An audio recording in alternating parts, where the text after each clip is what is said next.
Olá, crianças, boa tarde para quem está assistindo o vídeo à tarde e bom dia para quem vai assistir de dia.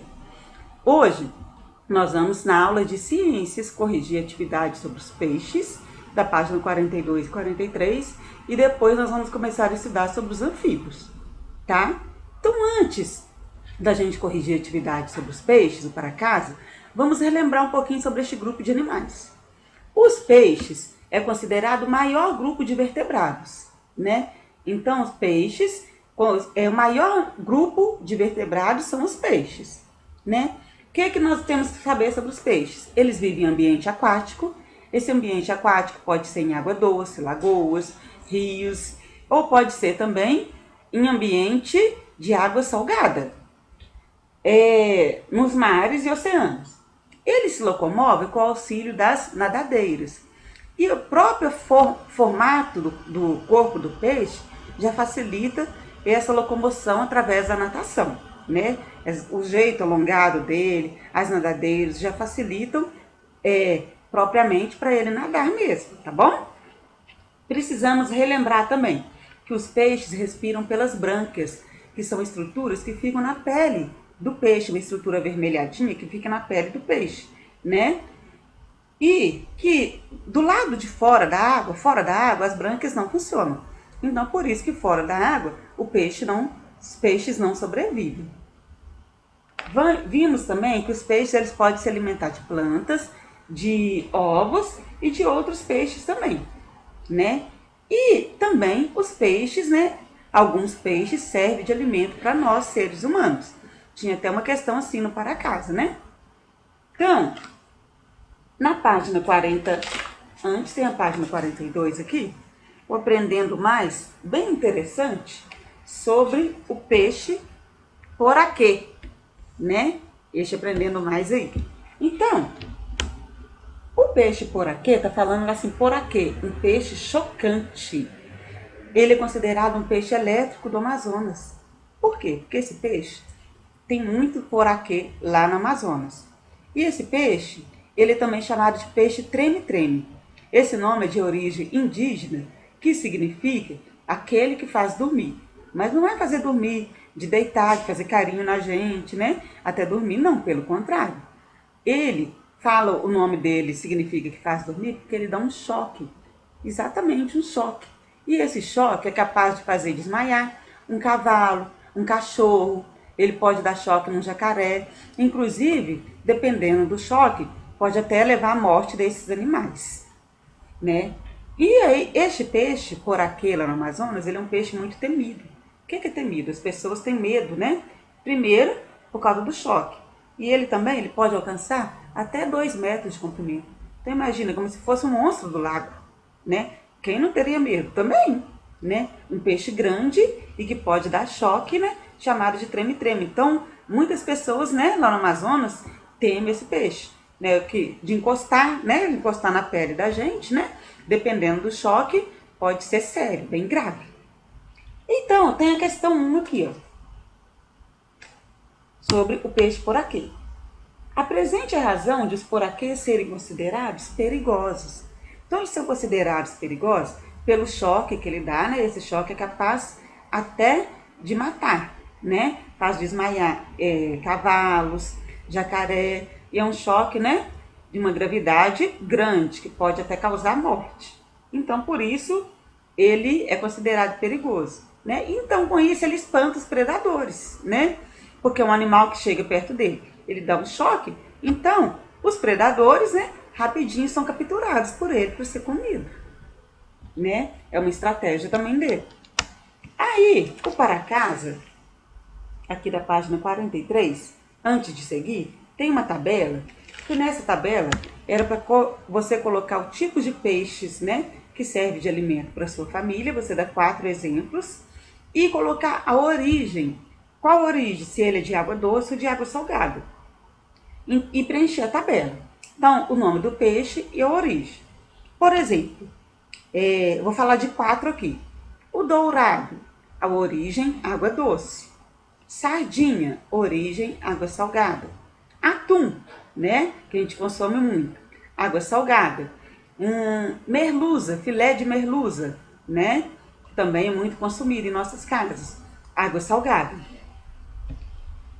Aí você vai preencher a tabela aqui de acordo com a alimentação da sua família. Estes foram os 4 exemplos que eu dei. Aqui tem uma imagem, né? E a gente pode perceber aí pela linguagem não verbal que nós estudamos em português.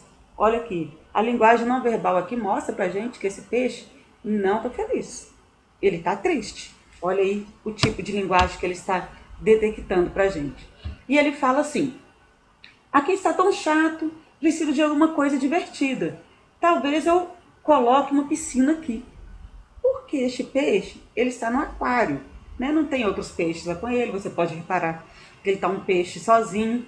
Por mais que tente parecer que é um ambiente parecido com o ambiente que ele vive no mar ou no rio, né? Não é um ambiente para um peixe, né? É um ambiente artificial, não é um ambiente de um habitat natural para ele.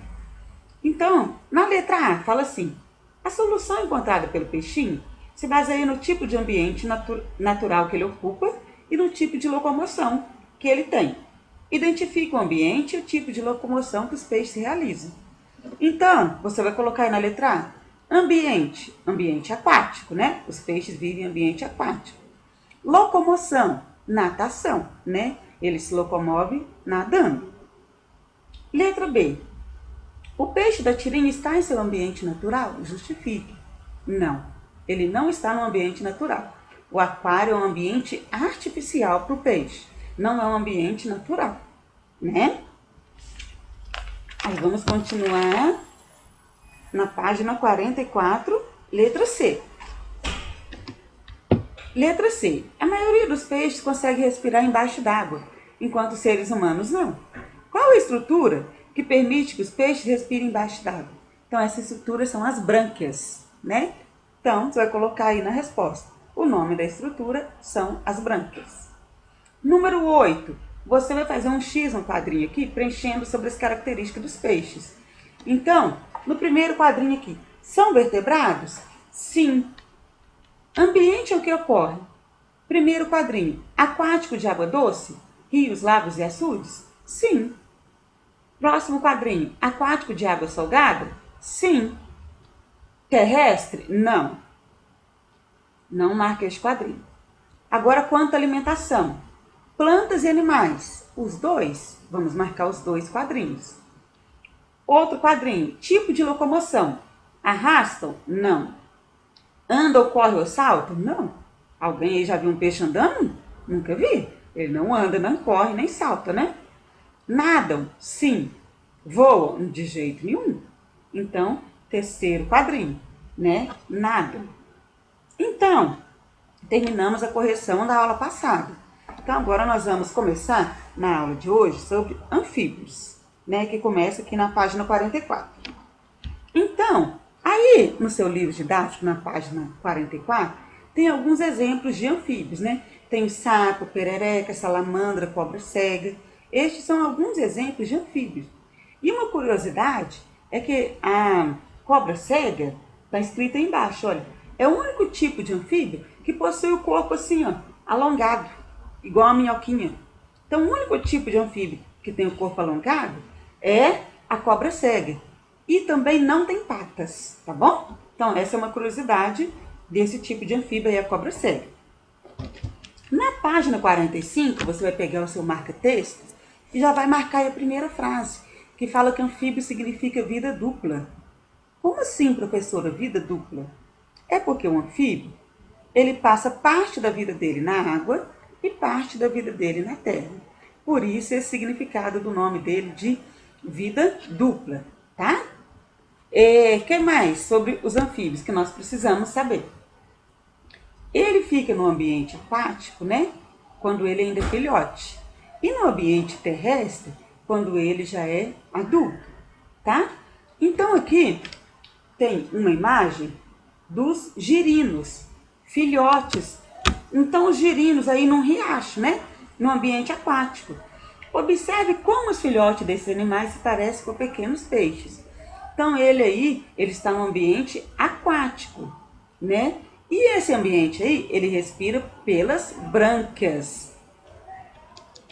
Também, e na fase adulta, né? Ele respira, os anfíbios, através da pele, pelos também e também por pulmões, tá? Alguns pela pele e outros tipos de anfíbios por pulmões.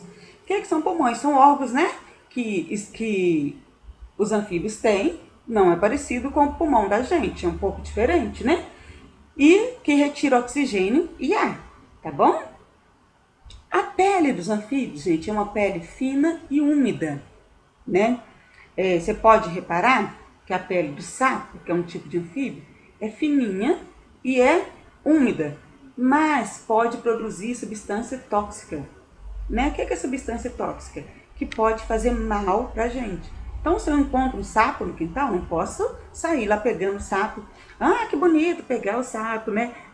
Querer acariciar ele, dar um beijinho nele. Não, isso é só nos contos de fada, né? Que dá um beijo no sapo e ele vira o príncipe. É só nos contos de fadas que nós estamos estudando lá em português, né? A gente não pode pegar um sapo, que alguns sapos têm substâncias tóxicas. Todo tipo de sapo, professora?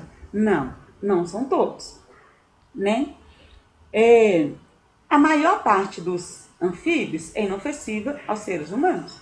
Mas se a gente não conhece um animal, eu já saio tocando nele, pegando nele? Não, né? A não ser que tenha algum guia, estou em uma viagem, em algum ambiente que eu possa ter contato com os animais, e o guia fala se é seguro ou não tocar naquele animal, não é verdade? Com exceção das cobras cegas, os anfíbios adultos possuem 4 patas, né? Só a cobra cega que não, que tem aquele corpo alongado e não tem pata, né? Parecido com a minhoca. Mas com exceção dela, os anfíbios possuem 4 patas. E eles se locomovem andando, saltando, rastejando ou nadando, tá bom?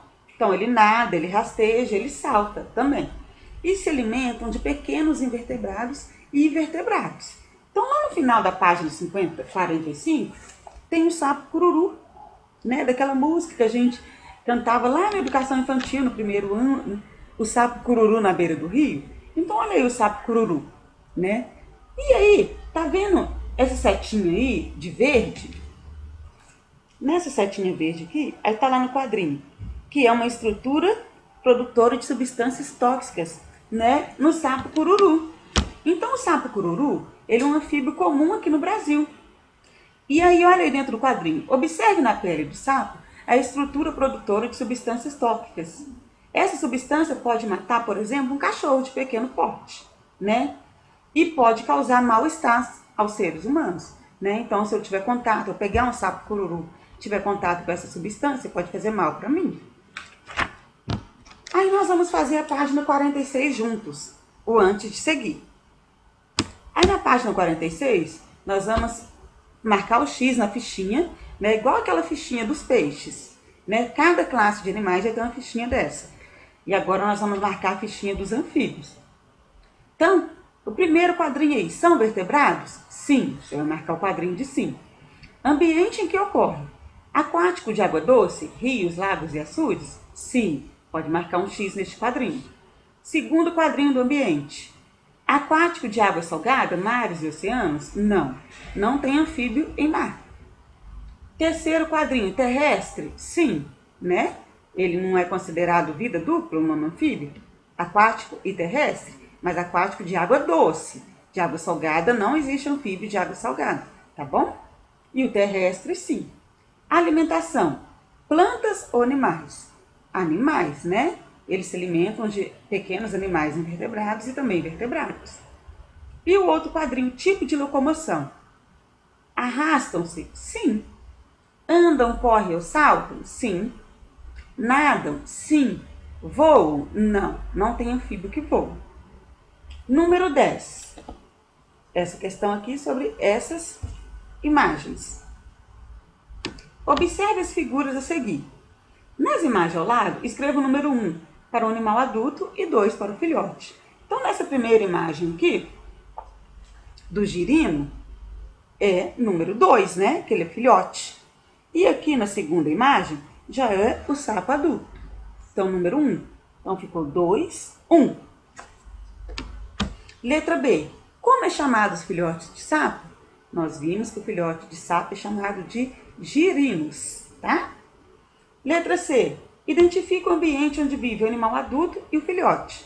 Então, o animal adulto, ele vive na terra e o filhote vive na água, né? Então, assim, foi a nossa aula sobre anfíbio. E aí, tem uma folha de para casa que eu mandei lá no portal e vai chegar no WhatsApp aí do responsável por você. E você vai fazer essa atividade da folha sobre o anfíbio. Se não tiver como imprimir a folha, pode copiar as respostas no caderno de ciências, tá bom? Coloca a data e coloca lá a folha sobre anfíbio. E copia as respostas no caderno de ciências e nós vamos corrigir na próxima aula, tá bom? Tô morrendo de saudade, orando, né, para que isso passe logo, né, pra gente voltar à nossa rotina normal. Deus abençoe vocês. Fiquem com Deus. Tchau.